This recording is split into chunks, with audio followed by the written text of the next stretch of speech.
Hello friends, good morning. আমি রিঙ্কু। আমার নতুন একটি ভিডিওতে তোমাদের সবাইকে অনেক অনেক ওয়েলকাম। আশা করছি যে যেখান থেকে আজকে আমার ভিডিওটি দেখছো সকলেই তোমরা খুব ভালো আছো আর সুস্থ আছো, আর আমিও খুব ভালো আছি। তো এখন বাজছে সকাল 7টা। তো 6:30 নাগাদ উঠেছি। উঠে ব্রাশ ট্রাশ করে ফ্রেশ ট্রেশ হয়ে একেবারে রান্নাঘরে চলে আসছি চাটা করতে। আর দেখো আমি চাটা বসিয়ে দিয়েছি। সকাল হলেই যেন মেয়েদেরকে জীবন যুদ্ধে নেমে পড়তে হয়। এক রাস কাজের চাপ থাকে মাথায়, যে কখন কিভাবে করব।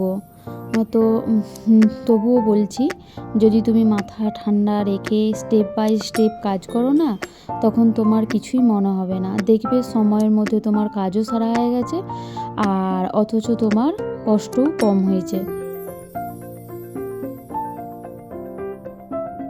আর তারপর দেখো আমাদের চা খাওয়া হয়ে গেছে, আর বারান্দাটাকে আসলাম, এসে তোমাদেরকে একটু বাইরেটা ঘুরিয়ে দেখালাম। আর দেখো এখন তো 7:30 নাগাদ বাজছে। তো এখনই কীরকম বাইরের অবস্থা, কতটা রোদ বেরিয়েছে। এরকম যদি রোদ বেরোয় তাহলে দুপুর টাইমকে কতটা গরম হবে বলো তো বন্ধুরা। আর এত গরমে কি থাকা যায়? তবুও কী আর করা যাবে। প্রকৃতির সাথে তো কেউ আর যুদ্ধ করতে পারবে না। প্রকৃতির নিয়ম, তার যা ইচ্ছা সে সেটাই করবে। আর তারপর দেখো আমাদের ব্রেকফাস্টও হয়ে গেছে।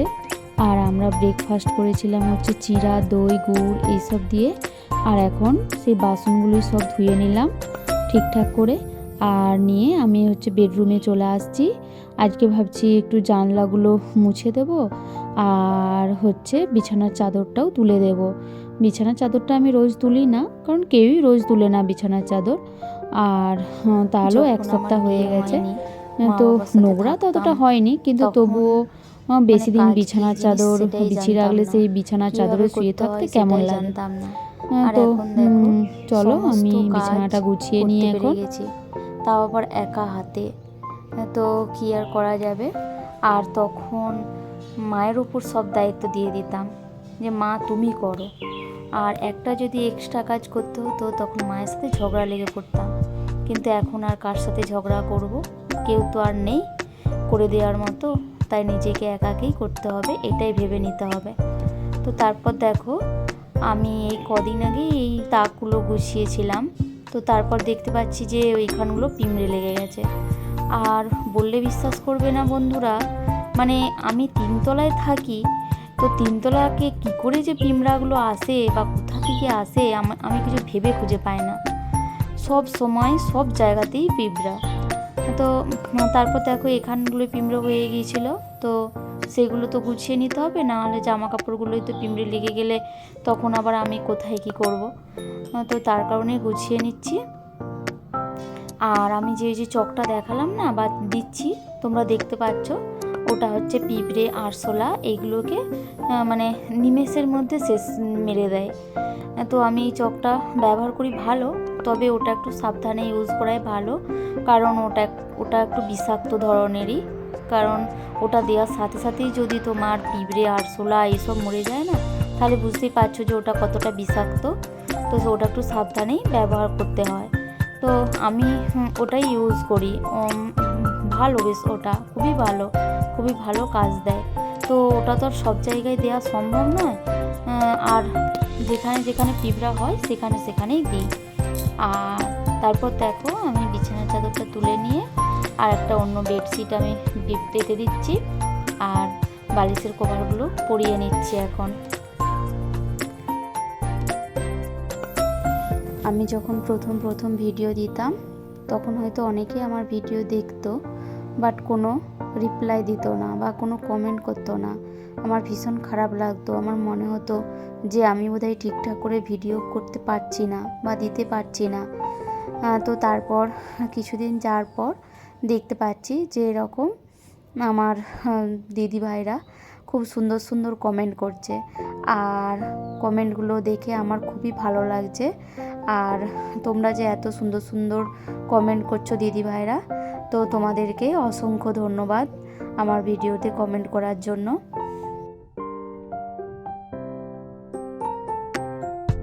আর তারপর দেখো আমি এখন বেড কভারগুলো সার্ফ জলে ভিজিয়ে দিলাম, কারণ পরে কাচবো, কিন্তু এখন থেকে ভিজিয়ে রাখলাম যাতে ময়লাগুলো ঠিকঠাক ছাড়ে।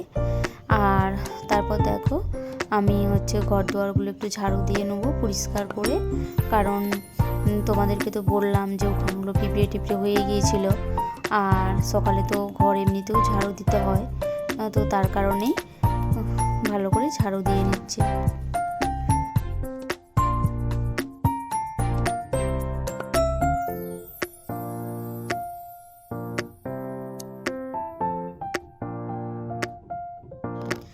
আর তোমাদের সাথে কথা বলতে বলতে আমার একটাই অনুরোধ, আমার ভিডিওগুলি যদি তোমাদের ভালো লেগে থাকে তাহলে অবশ্যই একটা লাইক করো, কারণ তোমাদের একটা লাইক আমাকে পরবর্তী ভিডিও বানাতে অনেক বেশি মোটিভেট করবে।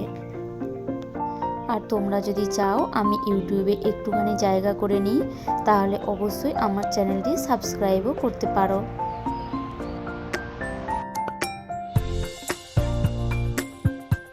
আর তারপর দেখো আমি কাঁচা ধোয়াও করে নিলাম, নিয়ে ছাদে মেলে দিয়েও চলে আসছি। আর এখন বোতলে জলগুলো ভরে নিচ্ছি, কারণ এখন তো ফ্রিজ চলে আসছে আর এখন কোনো চিন্তা ভাবনাই নেই। তো পুজোতে যে জলটা ছিল ভাবছি সেটাকে ভরে নিয়ে তারপর ফ্রিজে রেখে দেবো। আর দেখো এখন আমি জলগুলো ভরে নিয়ে তারপর ফ্রিজে রেখেও দিলাম।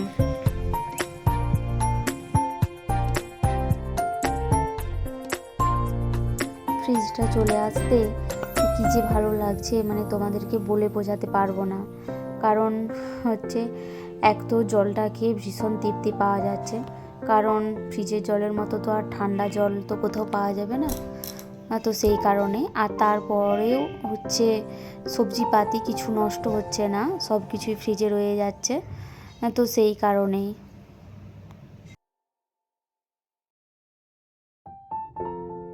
আর তারপর দেখো এখন আমি ভাতটা বসিয়ে নিচ্ছি, আর আজকে সকাল করেই রান্নাটা করে নেব।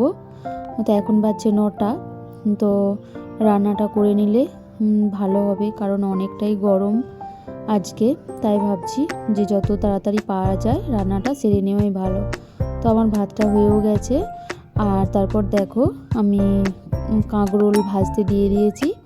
তো এটাকে অনেকে ঘি করলাও বলে, তো আমরা ঘি করলাও বলে থাকি, আবার কাঁকরোলও বলে থাকি। আর এটা খেতে তো জানো, তোমরা যারা খাও তারা জানো এটার কীরকম টেস্ট, আর এটা তোমাদের দাদাভাই ভীষণই পছন্দ করে, তো আমারও ভালো লাগে। আর দেখো এই যে ভাজা হয়েও গেছে কাঁকরোল।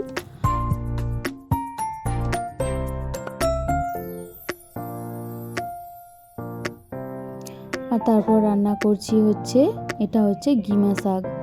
তো এটা তোমরা জানো নাকি আমি জানি না, এটাকে জাস্ট একটু সেদ্ধ করে নিলেই হবে। এই যে জলটা গরম হয়ে গেল, ওতে একটু নুন দিয়ে দিতে হবে, দিয়ে শাকগুলো দিয়ে দিতে হবে। আর এটা 2 মিনিটও লাগবে না এটা হতে, শাকটা সেদ্ধ হতে। তো একটু হাতে করে 1-1.5 মিনিট পর একটু হাতে করে টিপে দেখলে, যখনই দেখবে যে নরম হয়ে গেছে তখনই ওটা ছেঁকে নিতে হবে।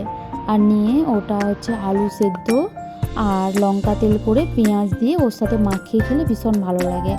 তো আমি তোমাদেরকে বলে দিলাম, তোমরা কিভাবে কি খাও আমি জানি না, তবে এইভাবে করে খেয়ে দেখবে, অবশ্যই তোমাদের ভালো লাগবে।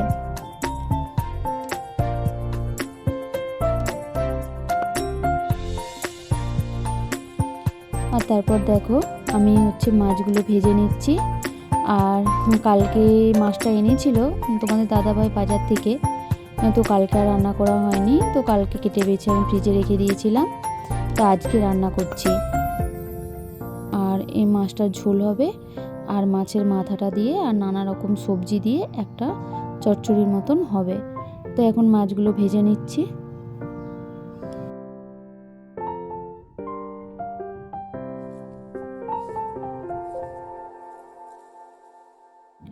আর তারপর দেখো আমার মাছগুলো ভাজা হয়ে গেছে, আর এখন মাছগুলো তুলেও নেবো। তো আমি অনেক রকমই রান্না করতে জানি, আর এই সবই শেখা আমার মায়ের কাছ থেকে, আর শ্বশুরবাড়িতে এসে শাশুড়িদের কাছ থেকে।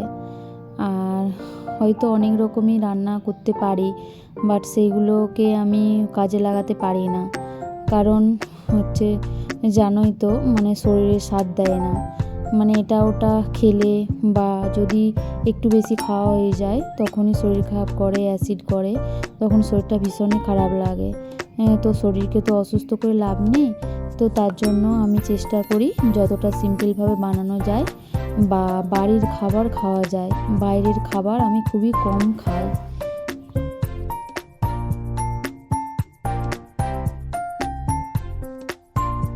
আর এই দেখো, তোমাদের সাথে কথা বলতে বলতে আমার চচ্চড়িটাও রেডি হয়ে গেল। আর এখন মাছগুলোও দিয়ে দিলাম। তো ঝোলটাও এখন ফুটছে। আর মাছের ঝোলের রেসিপি তোমাদের সাথে কী আর শেয়ার করব, এটা তো সবাই জানো তোমরা। আদা রসুন পেঁয়াজ নানা রকম মশলা দিয়ে মশলাটা কষে আলুকে তুলে দিয়ে জল দেওয়া আর মাছ দিয়ে দেওয়া, আর শেষকালে আমি একটু ধনেপাতাটা দিয়ে দিলাম। তো এই, আর তারপর দেখো আমার রান্নাবান্নাও কমপ্লিট হয়ে গেছে। আর আমি গ্যাস ট্যাসও মুছে নিয়েছি আর বাসন আরও ধুয়ে নিয়েছি। আর বাসনগুলো আমি এই জায়গাটায় ধুয়ে রাখি, তারপর পরে আমি গুছিয়ে নিই যখন জল ঝরে যায়।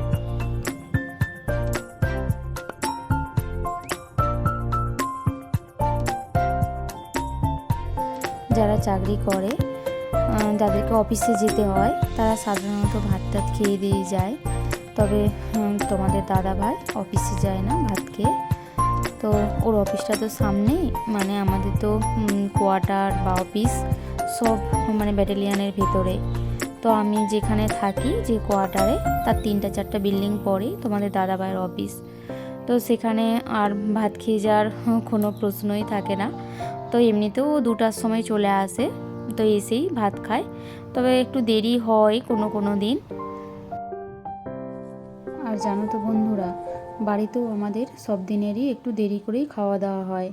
কারণ আমার শ্বশুরমশাইয়ের দোকান, কাপড়ের দোকান, তো দোকান থেকে আসলেই আমরা খাওয়া দাওয়া করতাম। তো তারপর দেখো আমি একটু আমার রুমটা ঘুরিয়ে দেখালাম সব কিছু পরিষ্কার পরিচ্ছন্ন করার পর। আর তারপর দেখো আমি স্নান টান করেও নিয়েছি, আর এখন হচ্ছে পূজাটা দিয়ে নিচ্ছি। আর জানো তো, পূজাটা যতক্ষণ না করতে পারবো ততক্ষণ যেন মনটা শান্তি লাগে না।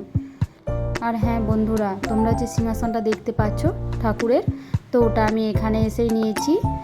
আর একটা ছোট্ট সিংহাসন আমি বাড়ি থেকে এনেছিলাম, তো সেটা মাটিতে মানে মেঝেটায় রাখতাম, তো অসুবিধা হতো ঝাঁটটার দিতে, ধুলা টুলা পড়তো। তো তার কারণে ওটা আবার নিয়েছি ফ্লিপকার্ট থেকে। তো কেমন হয়েছে তোমরা অবশ্যই। তো এখন বাজছে 12টা, এখন আমার সব কাজই কমপ্লিট হয়ে গেছে। তো এখন একটু রেস্ট নেবো, বসে থাকবো। আর 12টা রোজেরই বাজে, কারণ আমি তো এখানে একাই থাকি, আমাকে একাকে সব কিছু করতে হয়। আর এর থেকে সকালে আমি আর পেরে উঠতে পারি না কাজ করে।